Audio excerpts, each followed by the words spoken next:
Hi guys, मैं हूं श्याम सुंदर सोनकर। आपका नालंदा ग्रुप यूट्यूब के नालंदा ग्रुप चैनल में आपका स्वागत है। आज हम आपके सामने लेकर आए हैं क्लास 10th की मैथ, जो कि एक्सरसाइज 3.1 है। टॉपिक का नाम है दो चर वाले रैखिक समीकरण।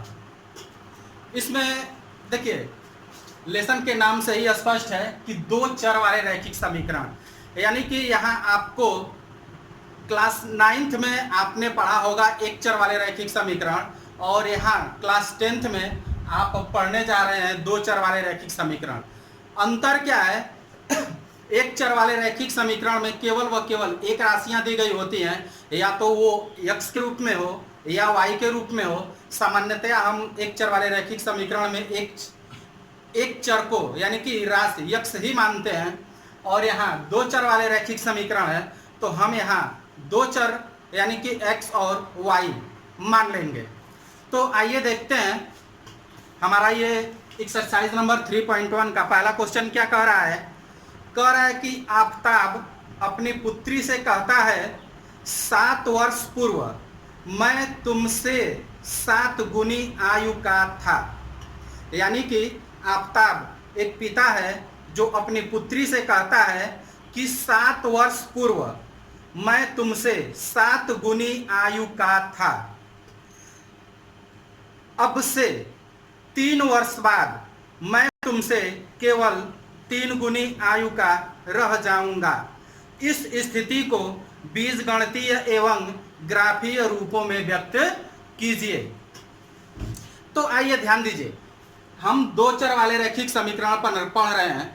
यहाँ दो चर के रूप में मिल क्या रहा है कि एक तो आफताब है और एक उसकी पुत्री है, जिनकी आयु हमें पता नहीं है, और इनकी आयु को हम मानकर और इस क्वेश्चन को सॉल्व करेंगे। तो सबसे पहले हम मान लेते हैं कि माना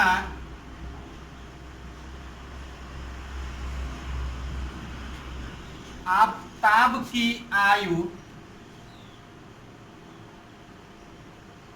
x वर्ष तथा पुत्री की आयु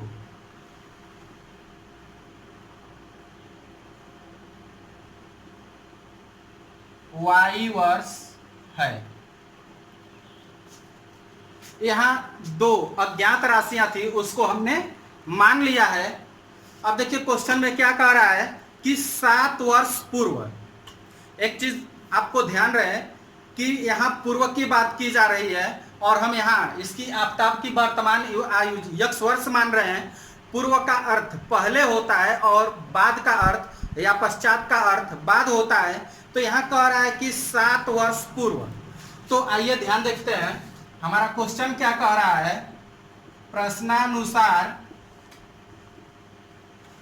क्वेश्चन हमारा ये कह रहा है कि 7 वर्ष पूर्व, यानी कि आज जो आफताब की वर्तमान आयु है वह x वर्ष है, और उसकी पुत्री का जो वर्तमान आयु है यह y वर्ष है। 7 वर्ष पूर्व कह रहा है, तो आज अगर वर्तमान आयु x वर्ष है या पुत्री की वर्तमान आयु y वर्ष है, तो पूर्व के लिए दोनों के उम्र में से हम उतना कम कर देंगे। यानी 7 वर्ष पूर्व की बात कर रहा है, तो दोनों की आयु में से 7 वर्ष घटा देंगे और इसको बराबर कर लेंगे। फिर देखिए कह रहा है कि 7 वर्ष पूर्व मैं तुमसे 7 गुनी आयु का था। यानी कि आफताब कह रहा है अपनी पुत्री से कि 7 वर्ष पूर्व, यानी पहले हम तुम्हारे उम्र के 7 गुनी उम्र के थे। इसका अर्थ यह है कि अगर हम दोनों की आयु को बराबर करना चाहें तो पिता जो है पुत्री के आयु का 7 गुना है, और बराबर करेंगे तो पुत्री के आयु में यदि हम 7 का गुणा कर दें तो पुत्री जो है अपने पिता के उम्र के बराबर हो जाएगी, या पिता के ही उम्र में 7 की भाग कर दी जाए तो पिता जो है पुत्री के उम्र के बराबर हो जाएगा। तो आइए हम भाग न देकर इसमें पुत्री के आयु में 7 से गुणा कर देते हैं।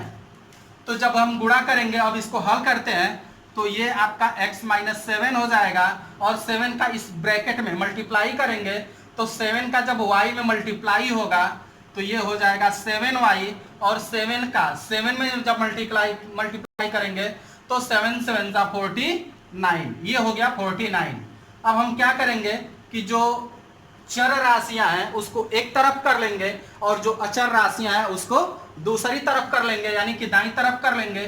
तो आइए देखते हैं, ये हो गया x और ये 7y बराबर के जब हम इधर लाएंगे तो ये प्लस से माइनस हो जाएगी, यानी कि 7y और ये -7 जो है ये राइट हैंड में जाकर माइनस से प्लस हो जाएगा, यानी कि राइट हैंड में बचा आपका -49 और ये +7 हो जाएगा। और इसमें से जब माइनस के 49 में हम प्लस को ऐड कर देंगे 7 को, तो ये हमारा हो जाएगा 42, माइनस का 42, यानी कि इस प्रकार हमारा इक्वेशन मिल गया x माइनस 7y इक्वल -42। ये रहा इक्वेशन नंबर 1। अगला को शर्त क्या है, कह रहा है कि अब से यानी कि उसकी वर्तमान आयु से, अब यानी कि x आफताब की उम्र है और पुत्री की उम्र y है, अब से 3 वर्ष बाद के लिए अभी हमने बताया कि प्लस करेंगे। तो आइए हम 3 साल दोनों की उम्र में जोड़ देते हैं, माना कि ये दोनों की आयु बराबर है। कह रहा है कि अब से 3 वर्ष बाद मैं तुमसे केवल 3 गुनी आयु का रह जाऊंगा। जैसे कि यहाँ ऊपर वाले शर्त में ये कहा गया है कि पिता ने कहा था कि 7 वर्ष पूर्व या 7 वर्ष पहले हम तुम्हारी आयु के 7 गुना थे, और यहाँ दूसरी शर्त में कह रहा है कि हम तुम्हारी आयु के 3 गुनी आयु का हैं। तो इसमें हम क्या करेंगे कि पुत्री के आयु में 3 से गुणा कर देंगे द्वितीय शर्तानुसार।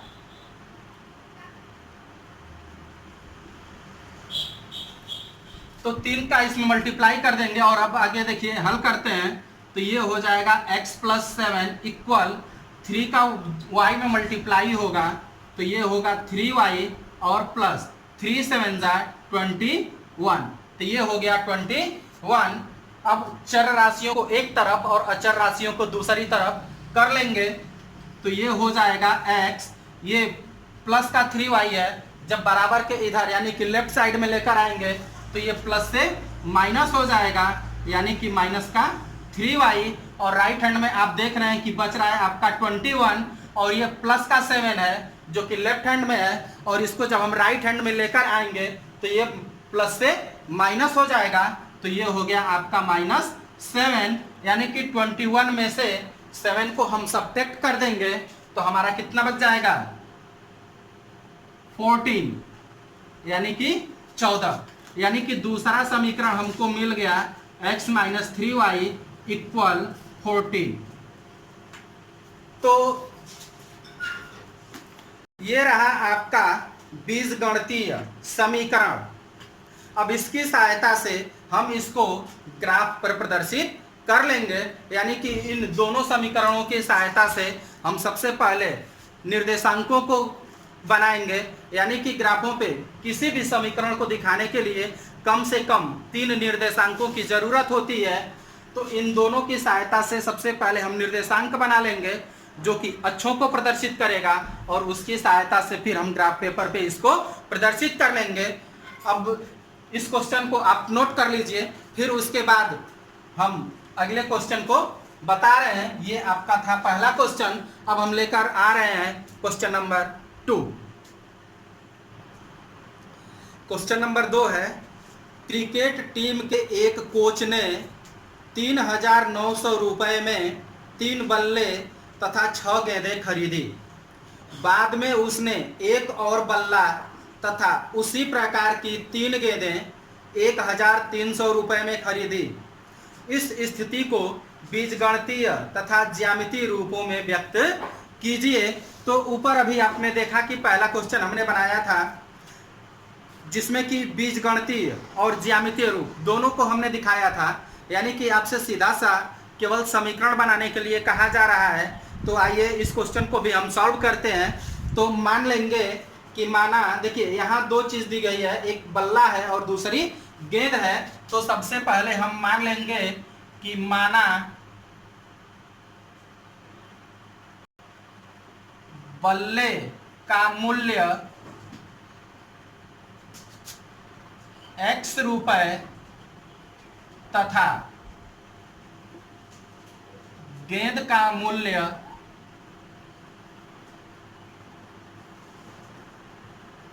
y रुपए है।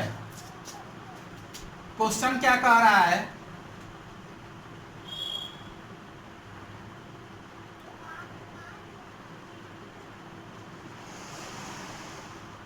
क्वेश्चन हमारा कह रहा है कि 3 बल्ले तथा 6 गेंदें 3,900 रुपए में खरीदी जा रही हैं।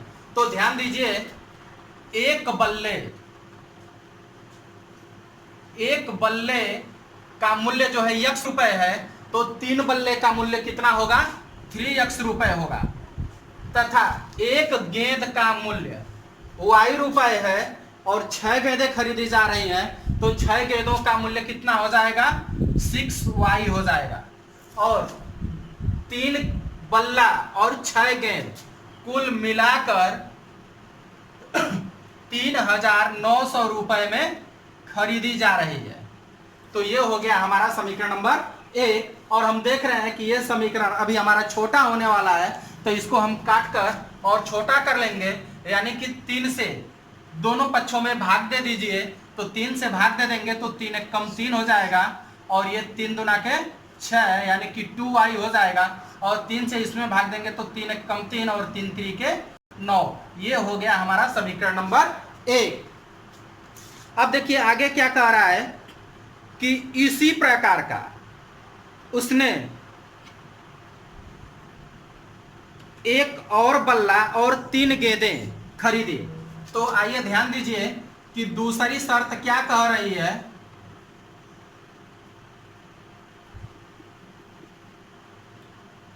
द्वितीय शर्तानुसार दूसरी शर्त हमारी ये कह रही है कि एक बल्ला और इसी प्रकार की 3 गेंदें।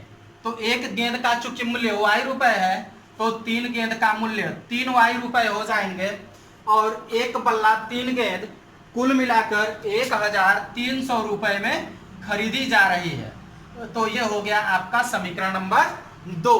अब इनकी सहायता से हम निर्देशांकों को बनाकर और अपने ग्राफ पेपर पे प्रदर्शित कर लेंगे।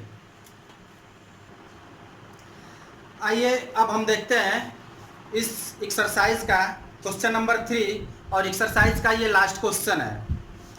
दिया है कि 2 किलोग्राम सेब और 1 किलोग्राम अंगूर का मूल्य किसी दिन 160 रुपए था। 1 महीने बाद 4 किलो सेब और 2 किलो अंगूर का मूल्य 300 रुपए हो जाता है। इस स्थिति को बीजगणितीय तथा ज्यामितीय रूपों में व्यक्त कीजिए।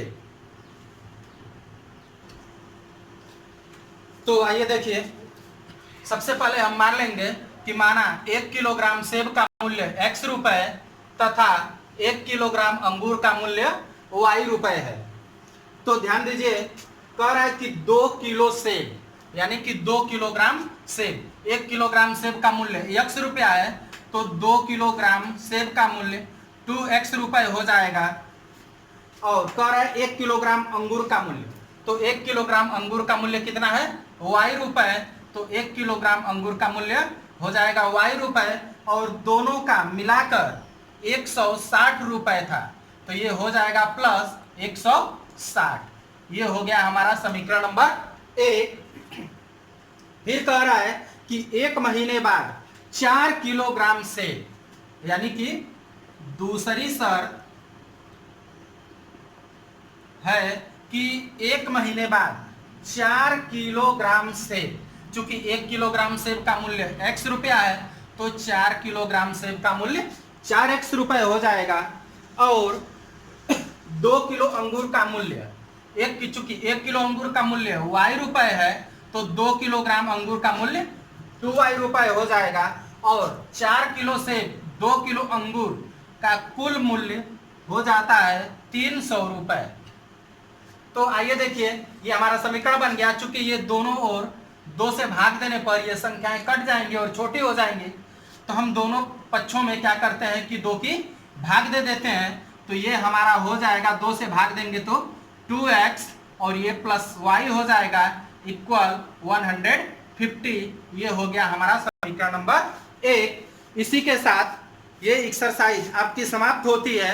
अगर आपको इस एक्सरसाइज में किसी भी तरह की समस्या होती है, किसी भी तरह की आपको परेशानी होती है, तो कमेंट बॉक्स में हमें आप बताएं और हम आपकी प्रॉब्लम को पूरा सॉल्व करने में सहयोग करेंगे। इसी के साथ हम अपनी बारी को विराम देते हैं और एक चीज़ ये भी बताना चाहेंगे कि आपको लगता है कि यह वीडियो हमारे लिए हेल्पफुल है तो इसको लाइक, शेयर और अपने दोस्तों में शेयर करिए और साथ ही कमेंट भी करिए। तब तक के लिए धन्यवाद।